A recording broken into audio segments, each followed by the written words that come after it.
Alors, ça me fait plaisir d'être avec vous ce matin.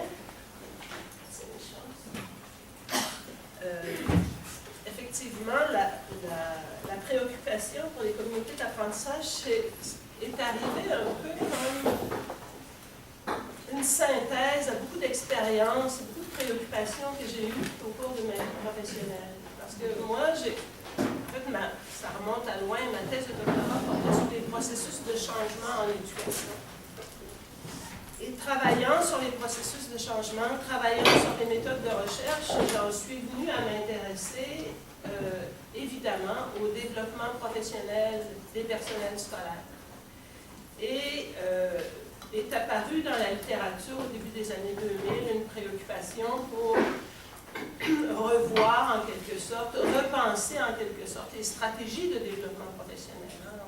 On voulait dépasser ce que j'appellerais le paradigme de l'expert, la personne qui s'en vient donner des ateliers de formation puis qui retourne chez lui ou chez elle. Et on a voulu apporter ou développer des méthodes plus participatives au développement professionnel. Alors c'est comme ça que j'en suis venue à démarrer des lectures sur les communautés d'apprentissage et à m'engager dans des recherches avec des gens du milieu scolaire sur les communautés d'apprentissage, enseignants, comme Suzanne l'a dit, enseignants, directeurs d'école et conseillers pédagogiques. Ah oui, c'est important. Vous avez copie de ce que je vais vous présenter ce matin. C'est l'anglais. Je viens de le publier sur Twitter, je m'en vais sur Facebook. Puis il est déposé sur le site de l'association. C'est quoi l'anglais? L'anglais, la journée de formation. C'est en événement, journée de formation, documentation. Alors donc, je fais un bref historique. En 2011, le Conseil supérieur de l'éducation m'a invité en disant, mais quand on regarde la littérature sur les communautés d'apprentissage, on retrouve un éventail de termes. Communauté d'apprentissage, communauté de pratique, communauté d'apprentissage professionnel, communauté d'apprentissage collaboratif. Il y a beaucoup de termes qui sont utilisés pour désigner une forme de développement professionnel ouverte et participatif. Alors, on m'avait invité pour essayer d'éclairer les membres de la commission sur les nuances qu'on pouvait apporter entre chacun de ces termes-là. Donc, à partir de 2011, je me suis intéressée à essayer de distinguer de plus en plus ces différentes formes de communautés d'apprentissage et voir qu'est-ce qui caractérise chacune et qu'est-ce qui les distingue. Donc, c'est ce que je vais vous présenter un peu ce matin. Ce n'est pas une répétition de ce que j'ai présenté en 2011, mais c'est un approfondissement, je dirais. Un approfondissement parce qu'il y a plusieurs façons de caractériser ces formes de communauté. En mai 2016, on m'avait invité à la FAS aussi pour présenter, je ne sais pas s'il y avait des gens qui étaient ici qui ont entendu la conférence que j'ai faite, qui distinguaient justement ces formes-là. Et Mme Vachon en a eu vent, je ne sais pas, peut-être que vous étiez là, je ne me rappelle pas. Alors, de cette conférence-là que j'avais faite, elle m'a invité à venir ici, et je l'en remercie beaucoup parce que ça me fait plaisir de m'adresser à des conseillers pédagogiques. Ce que je vais présenter donc ce matin, ce n'est pas une répétition de ce que j'ai présenté à la FAS au mois de mai, mais il va y avoir des emprunts. Donc, il y a certaines diapos, ceux et celles, s'il y en a qui étaient là, inquiétez-vous pas, ça ne va pas être une redite, mais il va y avoir des emprunts aussi à la conférence que j'ai faite. Alors donc, on y va. J'ai intitulé ma conférence « Les communautés d'apprentissage comme support aux ajustements de pratiques professionnelles ». Remarquez que moi, je parle toujours d'ajustement de pratiques professionnelles. Je ne parle pas de changement de pratiques professionnelles. Et ça, c'est important parce que c'est cohérent avec la notion de communauté. Quand on travaille avec du personnel scolaire ou des gens en général, on ne peut pas supposer que les changements qu'ils vont apporter à leur pratique vont être des changements radicaux, qui vont passer de blanc à noir dans une période X de temps. On travaille avec ce qui est là. On travaille avec l'expertise que la personne a et on amène la personne à réfléchir à cette expertise qui est d'où elle a développé et à apporter justement des modifications pour l'améliorer, cette pratique-là. Donc, c'est des mises en garde que je fais tout au début, mais je vais y revenir, vous allez voir, tout au long de la présentation. Alors, les objectifs de la présentation sont ceux-ci. On va d'abord souligner la complexité notionnelle sous-jacente au terme communauté d'apprentissage. Qu'est-ce que ça veut dire en réalité, une communauté d'apprentissage? On va caractériser différents types de communautés. Alors, je remarquais que déjà dans le bilan de vos travaux de l'association, vous parlez des cartes. Alors, on va parler des cartes, mais on va parler aussi de d'autres formes de communautés. On va tenter de dégager les contributions des divers types de communautés aux ajustements de pratiques notionnelles, comment chacune de ces formes contribue, et on va tenter d'établir des liens avec la pratique de conseillance pédagogique. Alors, c'est notre un plan de présentation. Alors, il y a 3 grandes parties, certaines plus longues que d'autres, et puis il y aura une brève conclusion. Donc, la première partie, la notion de communauté et quelques-uns de ses types, ça va être relativement bref, parce que je voudrais qu'on se donne des définitions de départ de certaines formes de communauté, et ensuite on va passer aux points 2 et 3 qui, eux, vont être de l'ordre de l'approfondissement. On y va plus rapidement. 2 et 3, les divers types de communautés, ce qui les distingue, ce qui les unit, et que vient faire le conseiller pédagogique dans cette dynamique d'accompagnement. On va prendre plus de temps et il y aura une brève conclusion. Donc, on devrait avoir un bon menu pour la prochaine. Ça vous va? Alors, si on démarre, et là, j'ai quelques hyperliens dans ma présentation, j'espère que ça ne fera pas. Des fois, quand on change le système, on a des surprises. Donc, on va démarrer par la notion de communauté et quelques-uns de ces types. Alors, en départ, on parle de communauté d'apprentissage, d'apprentissage professionnel, mais qu'est-ce que c'est qu'une communauté? Et ce n'est pas un terme nouveau, là. Ça fait longtemps que ça existe, le terme communauté.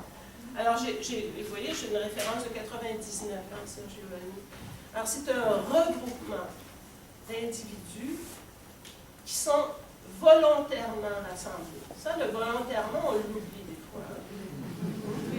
Volontairement rassemblés et qui se rejoignent au plan des valeurs et des idées. C'est-à-dire que les gens veulent être ensemble pour partager certaines choses. Ce rattachement est suffisamment fort pour que la collection des « je », l'individu, s'exprime au collectif, s'exprime sous forme de « nous ». Puis on verra tantôt que dans une communauté d'apprentissage, il y a des dimensions qui se développent et qui rattachent de plus en plus les gens. Donc, communauté, regroupement volontaire et avec l'intention de former un petit groupe. Et communauté, on ne parle pas nécessairement de communauté d'apprentissage ici, on peut parler de communauté, de groupes sportifs, on peut parler de groupes religieux, on peut parler de... Cette notion-là s'applique dans différents secteurs. Je reprends sous une forme différente, donc des éléments essentiels d'une communauté. Donc, il y a des valeurs partagées, il y a une interaction essentielle entre les membres et leur participation à la vie de cette communauté.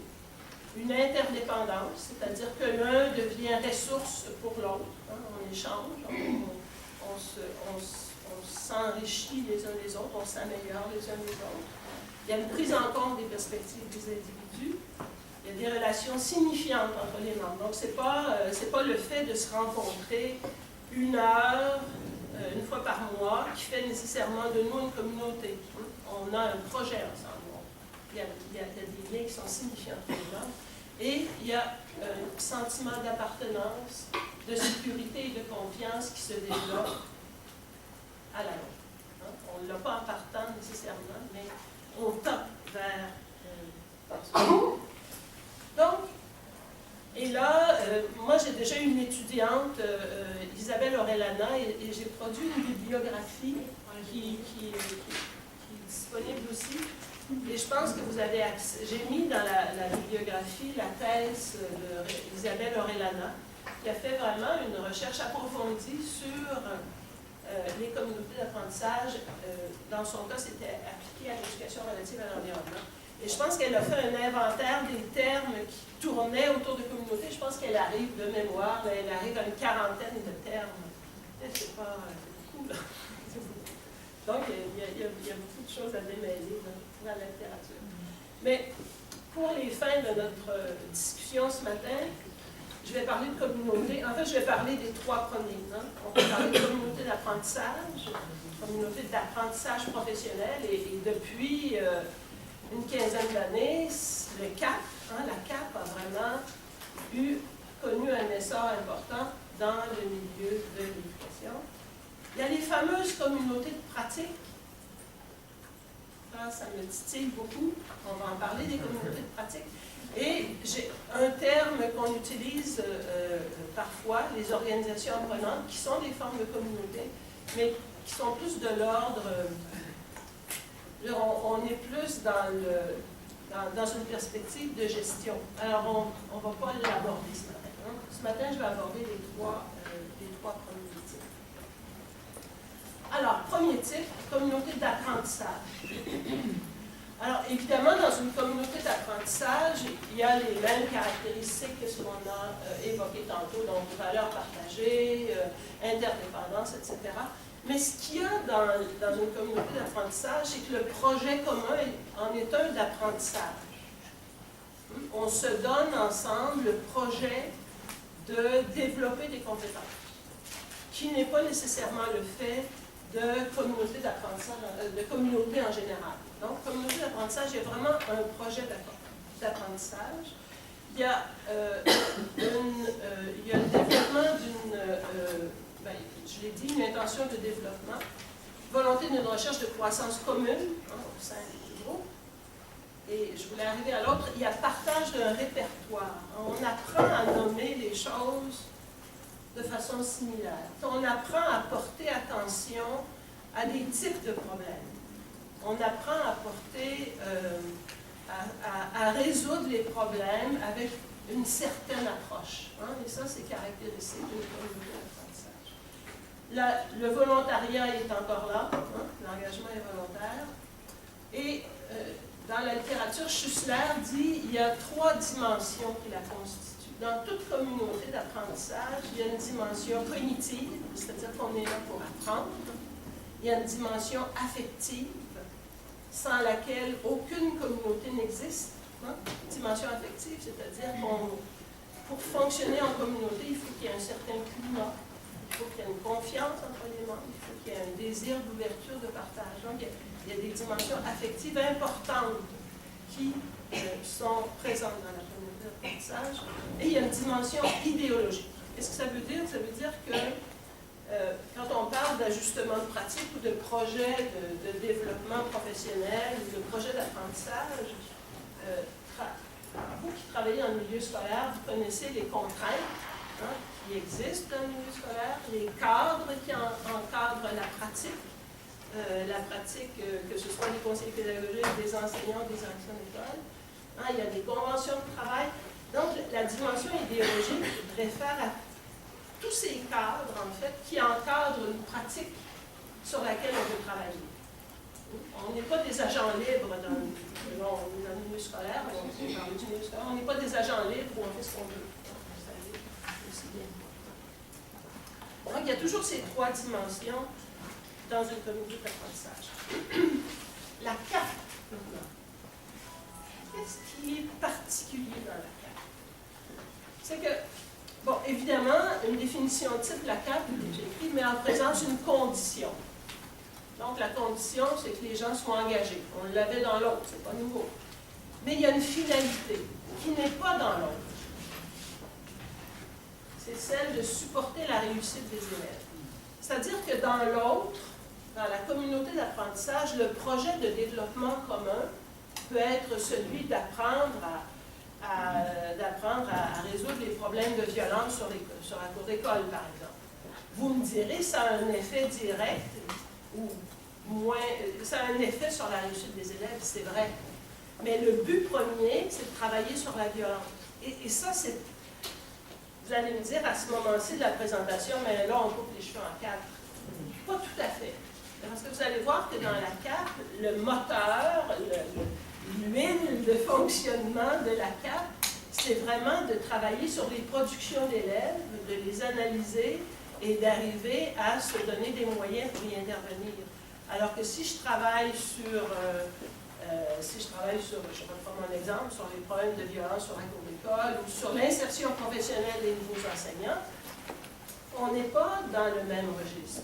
Hein? On n'est pas du tout dans les mêmes préoccupations, dans les mêmes types de fonctionnement. En bout de ligne, ça a une incidence sur la réussite des élèves. Mais ce n'est pas le modus operandi de la communauté d'apprentissage, alors que dans la CAP, oui, on veut que les élèves réussissent en lecture-écriture. Et on veut qu'ils réussissent en mathématiques. Donc, on se donne des moyens pour vérifier si les moyens qu'on prend ont des effets sur les résultats scolaires. Des moyens qui ne sont pas tellement différents que dans la communauté d'apprentissage. Bon, enfin, il y a des nuances, mais on ne les distingue pas tantôt. Alors, évidemment, la collaboration entre les gens, hein, la collégialité, l'analyse des pratiques et le souhait de développer des pratiques qui sont plus efficaces pour viser une augmentation des résultats scolaires. La fameuse communauté de pratique.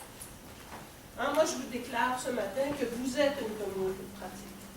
Vous, comme conseiller pédagogique du Québec, vous êtes membre d'une communauté de pratique. Vous n'avez pas nécessairement, vous avez des collègues qui ne sont pas venus aujourd'hui, mais ils font partie, je veux dire, on n'a pas nécessairement un projet d'apprentissage dans une communauté de pratique. Mais on partage un registre de pratique, on pratique un registre de convention, on partage une formation, des points de vue sur la formation qui fait que si je prends un conseiller pédagogique de la région de Montréal et que je le mets avec un conseiller pédagogique, je voyais qu'il y avait des gens de la région du Saguenay, ensemble, ils vont se comprendre. Vous n'êtes pas du tout dans les mêmes régions, vous n'avez pas les mêmes types de problèmes, mais vous allez vous comprendre. Donc, une communauté de pratique, le sens de communauté de pratique, c'est plus dans le sens sociologique du terme. Les enseignants font partie d'une communauté de pratique, qui n'est pas nécessairement une communauté d'apprentissage, vous comprenez. Et ça, la notion de communauté de pratique, elle existe depuis longtemps. Hein. C'est les auteurs Leib et Wenger, en 1991, qui, les premiers, ont apporté cette notion de communauté de pratique. Mais elle est intéressante. C'est pour ça que j'en parle aussi ce matin. Peut-être aussi parce que, bon, dans la littérature, on fait souvent des glissements de l'un à l'autre, mais je pense qu'il est intéressant de la garder avec nous et de la considérer, puis on verra pourquoi tantôt.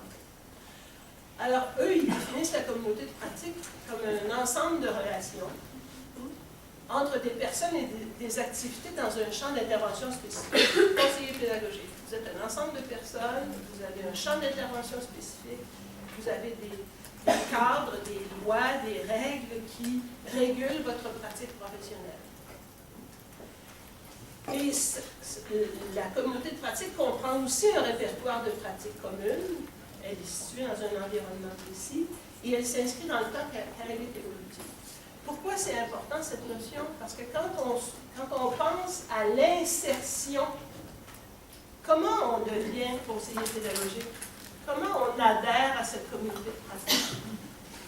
Et c'est là où on commence à regarder la profession de conseiller pédagogique, ou celle d'enseignant, ou celle de direction d'école pour rester dans le champ scolaire, comme étant un champ d'intervention, je vais reprendre le terme, mais pour lequel il y a des accès particuliers et dans lequel on se meut, hein, on avance dans cette communauté en respectant certaines règles et en ayant certaines expériences. On y reviendra, j'arrête là-dessus. Maintenant, pour approfondir ceci, Là, ça reste des définitions très larges. Vous vous demandez, on s'en va où avec ça? Je fais quoi avec ça? Ça me sert à quoi? Alors, on va essayer d'approfondir ces notions-là, puis on va essayer de voir qu'est-ce que ça cache, qu'est-ce qu'il y a en dessous de la notion de communauté d'apprentissage comme telle, dans son sens le plus large possible. Et quand on va vouloir les distinguer, qu'est-ce qu'on retient en fait de ces notions? Alors, moi je dirais que sous la notion de communauté d'apprentissage, on travaille avec 5 notions très générales, qui ne sont pas là uniquement pour la communauté d'apprentissage, mais qui prennent une couleur particulière lorsqu'elles sont appliquées à la communauté d'apprentissage. Ce que je veux dire par là, c'est que dans une communauté d'apprentissage, encore une fois dans son sens le plus large possible, on a une vision de l'apprentissage. Alors, quelle vision de l'apprentissage a-t-on? Et là, c'est là que j'ai un hyperlien. Alors, une vision de l'apprentissage dans la communauté d'apprentissage, c'est que on a, et je l'ai dit dans mon introduction, on part de l'hypothèse que chaque individu possède des compétences, possède des expertises, et avec lesquelles c'est notre matériau premier de travail. Hein? C'est avec ces compétences et ces expertises-là que, comme conseiller pédagogique responsable de la formation dans une commission scolaire, on va aborder la question des ajustements de pratiques professionnelles. Donc, c'est une vision qui s'inscrit dans ce qu'on appelle une théorie sociale de l'apprentissage. On possède comme individu des compétences et on apprend avec les autres. On apprend au contact des autres personnes. On a besoin d'un réseau de ressources pour apprendre. On n'apprend pas tout seul dans notre corps. Hein? C'est ce que la théorie sociale de l'apprentissage dit en gros. Un peu d'eau avant de perdre la voix. On est dans un cadre socio-constructiviste. C'est-à-dire qu'on développe ce qui est là. Les connaissances, les compétences que l'on a sont en développement, sont en expansion, et encore une fois, elles se font dans une perspective collégiale, hein, avec d'autres individus qui nous entourent. On a une vision humaniste de l'éducation dans une communauté d'apprentissage, dans la mesure où on part des besoins de l'individu. On est ancré pour ce développement professionnel s'ancre dans les besoins de l'individu avec lequel on travaille. Et on est dans une dynamique d'apprentissage en réseau. Je la trouve intéressante, celle-là. On dit que dans une communauté d'apprentissage, il y a plusieurs dynamiques d'apprentissage qui s'observent. D'abord, il y a une dynamique d'apprentissage de l'un à l'autre. Donc, on est dans une dynamique de réseau de ressources. Hein. Tous les gens qui font partie d'une communauté d'apprentissage sont des ressources les uns pour les autres. On est dans une dynamique d'apprentissage avec l'autre. On est dans une dynamique de compagnonnage. Compagnonnage au sens de l'apprenti. On travaille ensemble pour apprendre l'un de l'autre. On est dans une dynamique d'apprentissage en vue d'un transfert, évidemment. Ce qui se discute en communauté d'apprentissage comme finalité des transferts dans la pratique. Alors, on est comme un réseau de passeurs. Et ça, je vais faire une petite parenthèse rapide. C'est que souvent, un des reproches que l'on fait aux communautés d'apprentissage, on dit, ben, oui, il y a un petit groupe de gens qui travaillent ensemble, mais comment on va pouvoir transférer à l'école? Comment on va pouvoir faire des petits? Hein? Oui, c'est ça, être agent multiplicateur. Vous utilisez un terme qui a été longtemps employé, je ne sais pas si c'est bien encore. Mais... donc, on a aussi l'obligation de vouloir transférer, de vouloir passer vers nos collègues ce qui a été fait dans cette communauté d'apprentissage, les réflexions qui ont été tournées. Et on est dans une dynamique métacognitive, où là, on s'engage à réfléchir sur sa pratique et à vouloir faire un bilan des apprentissages réalisés.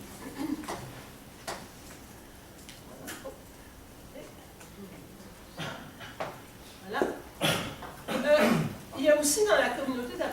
d'apprentissage une vision du développement professionnel.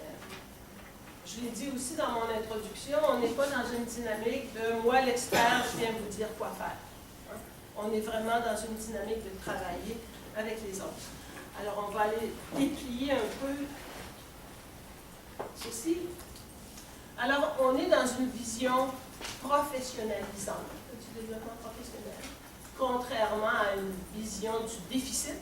On n'est pas là pour dire l'enseignant n'a pas ceci pour pouvoir faire cela, mais on est dans la dynamique, l'enseignant possède ceci, a cette expertise, a ces compétences, maintenant comment aller plus loin. Et voilà, l'individu possède une expertise qui est source de réflexion et d'explicitation. Voilà. Dans des travaux que j'ai faits avec des collègues aussi, on s'est intéressé à voir qu'est-ce que, dans la littérature, qu'est-ce qu'on dit du développement professionnel idéal, les caractéristiques idéales du développement professionnel, et en quoi elles se comparent avec les caractéristiques de la communauté d'apprentissage. Alors, je ne vais pas tout le lire parce qu'il y a des répétitions de ce qui a été dit précédemment, mais ce qu'on voit, c'est que vraiment, en étant ancré dans les besoins des enseignants, en acceptant que ce développement professionnel ne soit pas le résultat d'une rencontre de 3 heures et que c'est fini, qu'on s'en va puis qu'on fait autre chose. Hein, ça se situe dans la durée, dans le temps. Et on voit qu'on est proche dans nos visions de développement professionnel à la communauté d'apprentissage de ce qui se dit sur le développement professionnel idéal. Dans la communauté d'apprentissage, il y a aussi une vision de la pratique. Qu'est-ce que c'est qu'une pratique professionnelle? Et quand on parle d'ajustement, ça aussi j'en ai parlé un petit peu dans mon introduction, mais ça veut dire quoi au juste? Alors on va aller voir qu'est-ce que la littérature dit sur la pratique. Et là encore, je ne vais pas aller dans le détail, parce que si on rentre dans chacun des points, on va manquer de temps à la longue.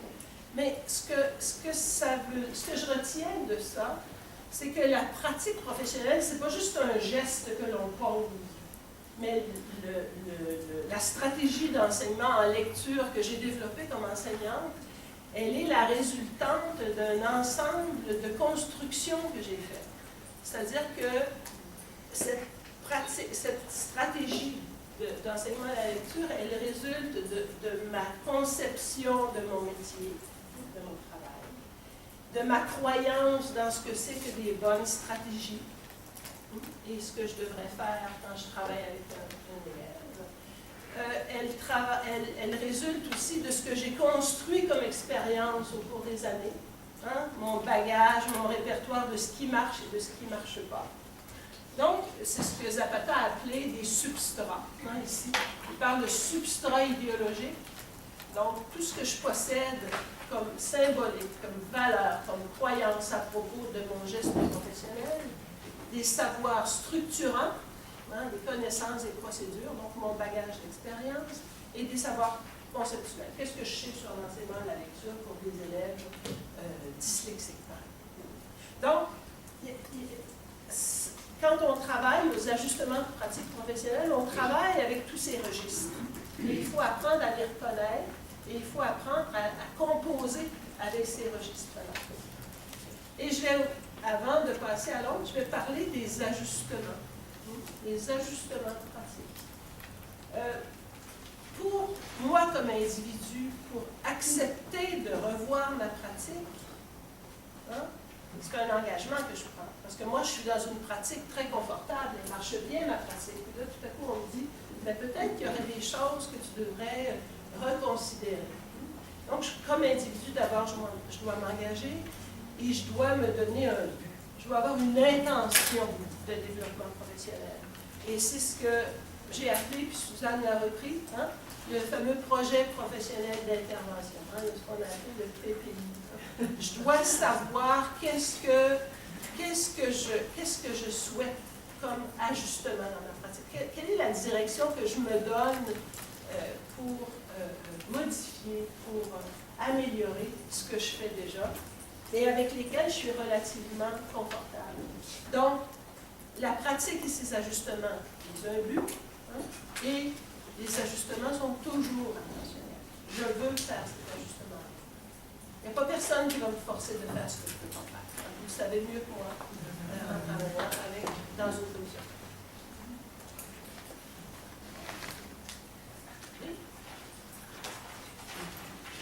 Voilà. Il y a aussi dans une communauté d'apprentissage une vision du processus de changement. Parce qu'un ajustement de pratique professionnelle, c'est un changement. Un changement graduel, un changement dans le sens de ce que je fais déjà, ou peut-être qu'il peut devenir plus radical dans la mesure où ce qu'on m'amène à vouloir faire est loin de ma zone de confort. Alors, processus de changement, les principes généraux, processus de changement. Et ce qui va revenir dans ces principes généraux, et la littérature, elle est assez unanime autour de ces principes-là, c'est que c'est chaque individu qui est l'artisan de son changement. Je viens de dire, personne ne va forcer quelqu'un à changer s'il ne le veut pas.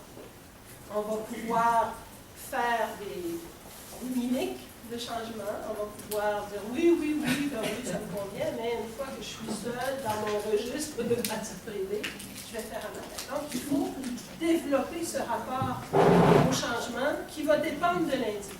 Ce n'est pas par le beau discours que je vais pouvoir tenir à l'individu que l'individu va changer. Un principe qui est important de changement, c'est le deuxième. L'individu n'a du pouvoir que sur lui-même pour changer. On ne change pas les autres. Ce serait facile. Des fois, on aimerait ça. Un monde idéal. Oui, idéal pour ceux qui changent les autres, mais peut-être pas pour ceux qui sont changeants. Hein? On n'a pas de pouvoir pour changer les autres. Donc, ça nous oblige à travailler avec les gens, à travailler avec leurs besoins, avec ce qu'ils ont et avec ce qu'ils sont. Les ajustements de pratique s'inscrivent à l'intérieur de divers contextes. Encore une fois, les cadres. Hein? Il y a des cadres curriculaires, culturels, idéologiques, politiques, qui sont des systèmes de contraintes pour changer. J'insisterai pas là-dessus. Et ensuite, l'individu est acteur au sein de plusieurs systèmes de complexité. Si on n'était que dans un système, ce serait facile. Mais là, je peux être à la fois conseillère pédagogique, je vais prendre un exemple, présidente d'une association, peut-être chargée de cours à l'université, peut-être... je m'excuse, c'était trop beau. on est acteur souvent au sein de plusieurs systèmes qui complexifient finalement le regard qu'on peut porter sur notre processus de changement. Et finalement, l'objet même du processus de changement résulte d'un processus de construction. Rappelez-vous, tantôt j'ai parlé rapidement du socio-constructivisme, mais dans le changement, c'est une construction qui amène une reconfiguration de ce qui est là. Qu'est-ce qui me présente? Comme enseignante, qu'est-ce qu'on me présente comme idéal à atteindre, hein, comme objectif, comme compétence à développer?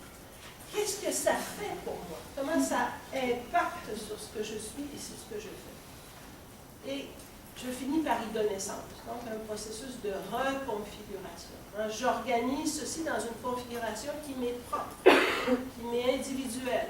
Hein, j'y donne sens. C'est pas nouveau, ça. Parce que déjà, en 1947, en recherche-action, Kurt Lewin, qui est le père de la recherche-action, il utilisait 3 termes que j'ai gardés ici, parce que je les trouve très parlants. Unfreeze, c'est quelque chose qu'il faut bouger. Move, donc on se déplace, on reconfigure et on recristallise.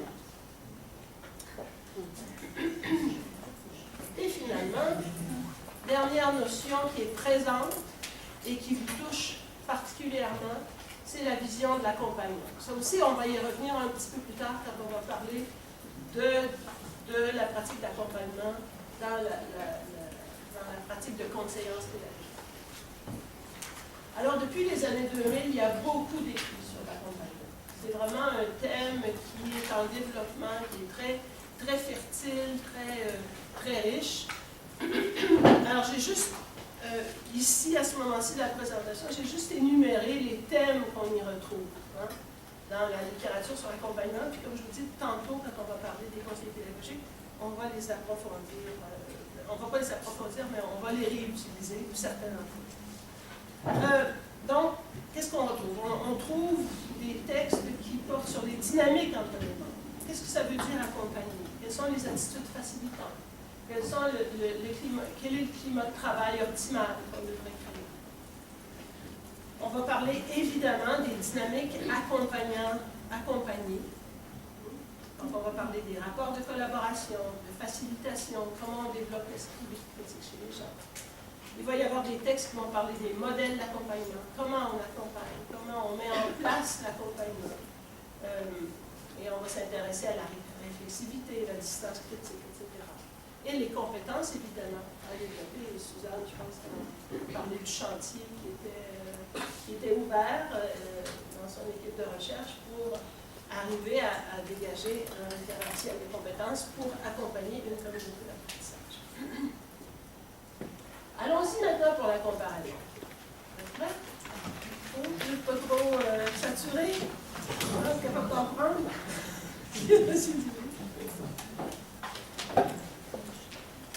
Alors, je vais reprendre chacune de ces 5 notions-là. Donc, l'apprentissage, le développement professionnel, la notion de pratique, la notion de changement et la notion d'accompagnement, pour voir comment ces notions-là s'appliquent, comment elles se colorent, comment elles se teignent quand on parle de communauté d'apprentissage, quand on parle des cas, et quand on parle de communauté de pratique. Hein? C'est ça que je vais faire au cours des prochaines minutes. Alors, là aussi, je vais y aller largement. Et vous voyez qu'il y a des exemples. Il y a des références ici, et ça réfère à des exemples spécifiques, et vous avez les références dans la bibliographie. Alors, si vous voulez aller plus loin, comprendre vraiment, vous pouvez reprendre ces textes-là, et vous allez retrouver, en fait, ce que j'ai voulu faire ressortir par l'exemple. Donc, la dynamique d'apprentissage. On va parler des objets d'apprentissage. Dans une communauté d'apprentissage, on s'aperçoit que les buts sont soit individuels ou collectifs. Hein? Moi, comme individu, et là, je vous donne 2 exemples de communautés d'apprentissage dans lesquelles j'ai été impliquée. Et on était vraiment dans une dynamique de communauté d'apprentissage et les gens avaient, dans le premier cas, des buts individuels, c'est-à-dire que les gens, il y avait 2 commissions scolaires impliquées dans l'Outaouais, à Maniwaki, cœur de la vallée, au bois de l'Outaouais, et puis la CSD, Commission scolaire des Draveurs. Et dans ces communautés d'apprentissage, il y avait à la fois des directeurs d'école, à la fois des conseillers pédagogiques, il y avait des techniciens d'éducation spécialisés, il y avait des enseignants.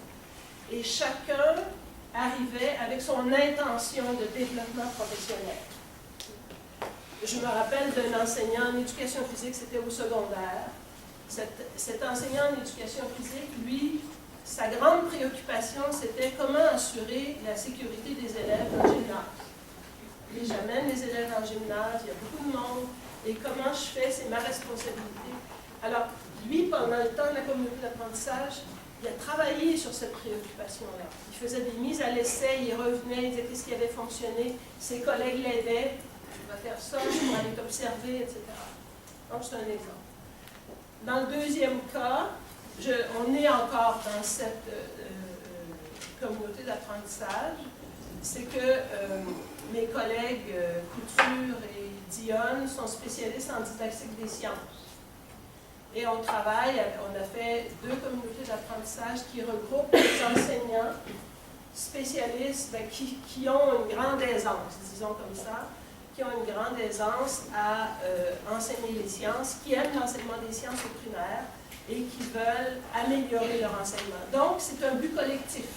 Chacun n'est pas là parce qu'ils ont, comme tantôt, le besoin de sécurité, alors que l'enseignant d'anglais avait d'autres préoccupations, mais là, il y a un but qui est collectif et on travaille ensemble sur ce but collectif. Dans le cas de la CAP, je vous l'ai dit tantôt, on est centré sur la réussite des élèves.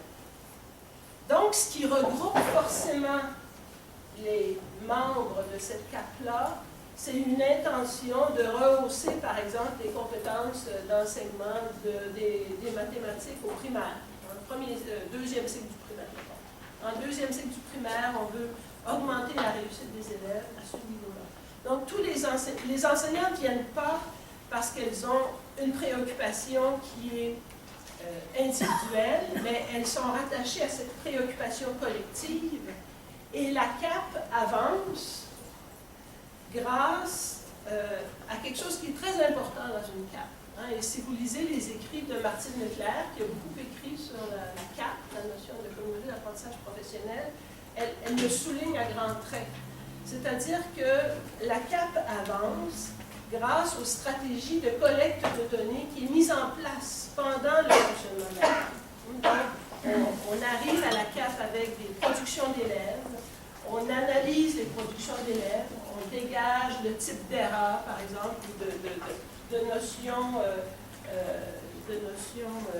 apprises et de notions à apprendre. Et le travail de la CAP va se centrer là-dessus. Vous voyez, la CAP, en termes d'objet d'apprentissage, est beaucoup plus spécifique. Elle est en quelque sorte prédéterminée et sa façon de fonctionner est également prédéterminée.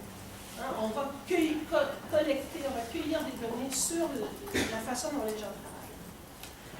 Alors que la communauté de pratique, comme objet d'apprentissage, on va s'intéresser surtout à l'insertion professionnelle, au mécanisme d'insertion professionnelle. Comment un nouveau conseiller pédagogique arrive, quand il arrive en poste, comment il fait pour acquérir son expertise? Comment il fait pour acquérir son bagage, son répertoire d'outils? Qu'est-ce qu'il utilise comme moyen? Ici, vous pourrez aller voir Chama et Michaud qui ont travaillé avec des directeurs d'école. Comment un nouveau directeur d'école accède à sa communauté de pratique? Qu'est-ce qu'il fait pour accéder à sa communauté de pratique? Il y a les exemples de Levin Wenger, mais qui ne sont pas, en tout cas Levin Wenger, qui ne sont pas dans le domaine de l'éducation, ou qui sont dans le domaine de l'éducation informelle. Je ne voudrais pas passer trop de temps là-dessus, je vais juste vous donner un exemple. Par exemple, dans l'ouvrage en 91, on regarde les bouchers. Les bouchers. Comment un apprenti boucher a de plus en plus accès aux tâches complexes dans une boucherie. Qu'est-ce qui fait qu'il se meut, hein, il avance dans cette communauté de pratique? C'est très intéressant, mais c'est vraiment une autre vision. C'est comment on apprend en situation, de façon contextuelle, et comment les ressources du milieu sont utilisées pour aider l'individu à progresser dans cette communauté. Développement professionnel. Alors évidemment, ça découle de ce qu'on vient de dire sur les objets d'apprentissage. Donc, dans une communauté d'apprentissage, c'est l'individu qui s'engage et qui va chercher des outils pour parfaire ses compétences. Dans une communauté d'apprentissage, on va aussi chercher des évidences de mise en œuvre. Mais elles ne s'arrêtent pas aux productions d'élèves. Hein. Elles sont dans le registre qui est décidé par la personne qui en fait partie.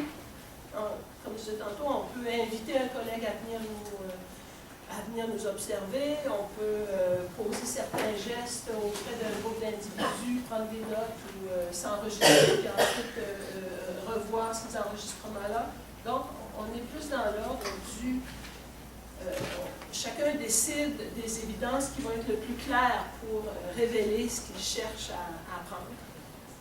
Dans la CAP, j'ai dit tantôt, vraiment le mot-clé, hein, le mot important, le phare de la pratique, c'est la réussite des élèves. Hein. Et comment on va apprendre, parce qu'il y a vraiment, et la personne qui accompagne, hein, doit soutenir les individus dans cette collecte de données et d'analyse des données. Hein, et ça devient une grosse responsabilité de l'accompagnateur, comment je donne sens à la copie des élèves qui démontrent certains apprentissages et certains problèmes.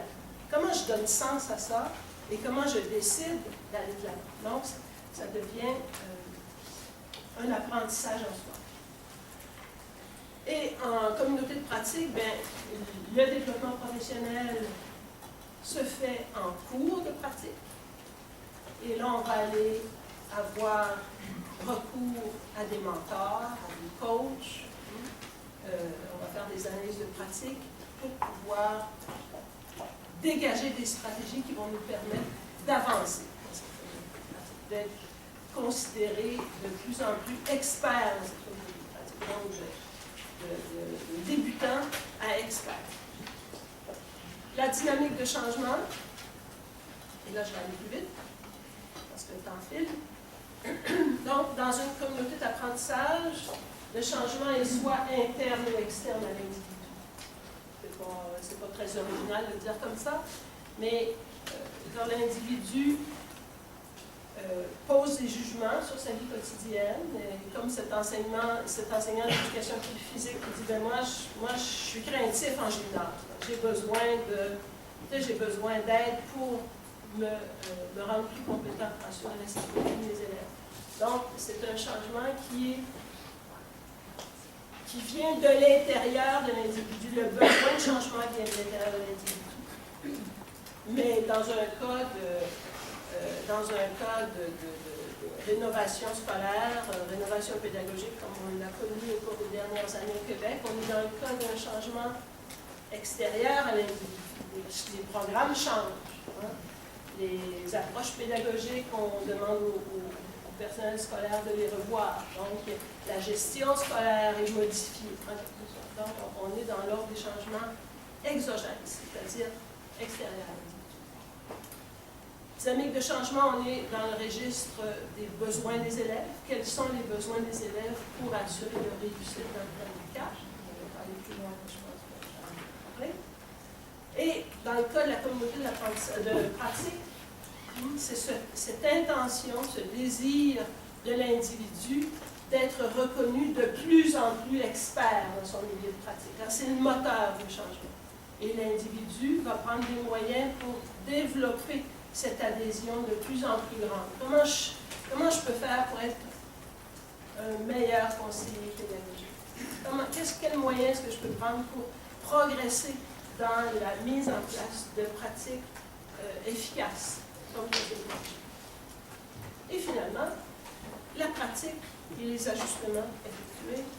Donc, en communauté d'apprentissage, on voit que la pratique, c'est un acte privé. Dans ma pratique, je fais ce que je veux, mais qui est légitimé par une communauté d'adhésion. Je fais ce que je veux, oui, mais pas tant que ça. Hein? Il y a des contrôles, il y a des mécanismes, il y a des cadres. J'ai parlé des cadres tantôt. Il y a des mécanismes de contrôle. Donc, dans la CAP, les ajustements de pratique la pratique et ses ajustements sont aussi vus comme des actes privés. Mais ce qu'on va considérer, c'est qu'on recherche une cohésion d'ensemble. Hein? Nous, comme enseignants du premier cycle du primaire, on veut arriver là. Donc, on recherche un but cohésif, on recherche une cohérence de travail. Et avec cette cible d'assurer la réussite. Et finalement, la communauté de pratique. La pratique est toujours un acte privé. Hein? Mais ici, c'est qu'on est très au fait des cadres qui donnent, des normes qui donnent accès à la pratique. Il n'est pas conseiller pédagogique qui veut, il n'est pas direction scolaire qui veut, il n'est pas enseignant qui veut. Hein, il y a des mécanismes d'accès à la profession. Et une fois qu'on est dans cette profession-là, comment est-ce qu'on avance? Comment est-ce qu'on est de plus en plus reconnu par son niveau? Ah, il manquait l'accompagnement. Je pense que c'est le dernier. Oui, tout comparé. Alors, l'accompagnement. Évidemment, dans une communauté d'apprentissage, le but de l'accompagnement, ça va être d'aider chacun à clarifier ses intentions de développement professionnel. Ils ne sont pas donnés d'avance. Hein, chaque individu qui arrive là a des préoccupations professionnelles, mais sur quoi on va travailler? Autour de quoi on va faire notre communauté d'apprentissage? Donc, l'accompagnant va devoir identifier les visées du développement professionnel et soutenir les personnes dans leurs ajustements pratiques. Dans le cas de la CAP, et là, la question de collecte, et Martine Leclerc le dit bien dans ses écrits, c'est vraiment un apprentissage essentiel dans une CAP. Apprendre à recueillir des données pertinentes et apprendre à être de naissance. Donc, l'accompagnant va avoir surtout ce rôle de mener les gens à travers cette expérience de donner naissance à des données qui viennent d'être recueillies. Quoi faire avec toutes ces informations qui nous viennent des copies des élèves. Et dans une communauté de pratique, ce sera de faciliter les mises à distance par les membres pour dégager les meilleures stratégies pour avancer dans mon adhésion avec les membres plus experts, disons, de la communauté. J'en arrive finalement, et là, on va parler du conseiller et de la conseillère pédagogique, en lien avec tout ce qu'on a dit sur les accompagnements, sur l'accompagnement aux ajustements. Ce qu'on retrouve dans la littérature, et moi, bon, comme je ne suis pas conseillère pédagogique, j'ai besoin d'aide de la littérature pour me dire, pour m'informer qui vous êtes, vous savez mieux que moi, mais en tout cas, il y a des indications dans la littérature à l'effet que le rôle du conseiller pédagogique s'est transformé au cours des années. Et là, je prends que le rapport de 2014 du Conseil supérieur de l'éducation, qui montre que le conseiller pédagogique, son rôle a évolué, que d'une position d'expert, on le voit maintenant comme accompagnateur, justement, et facilitateur. On le voit aussi comme un médiateur entre les injonctions ministérielles. Les enseignants, dorénavant, doivent faire ça, doivent enseigner comme ci, comme ceci. Le programme se fait comme cela, les compétences sont celles-là. Donc, médiateur entre ces injonctions-là, la direction d'école, c'est un membre important dans les ajustements de pratique, et les enseignants eux-mêmes. Et ce que le Conseil souligne aussi à grands traits, c'est que la posture du conseil pédagogique n'est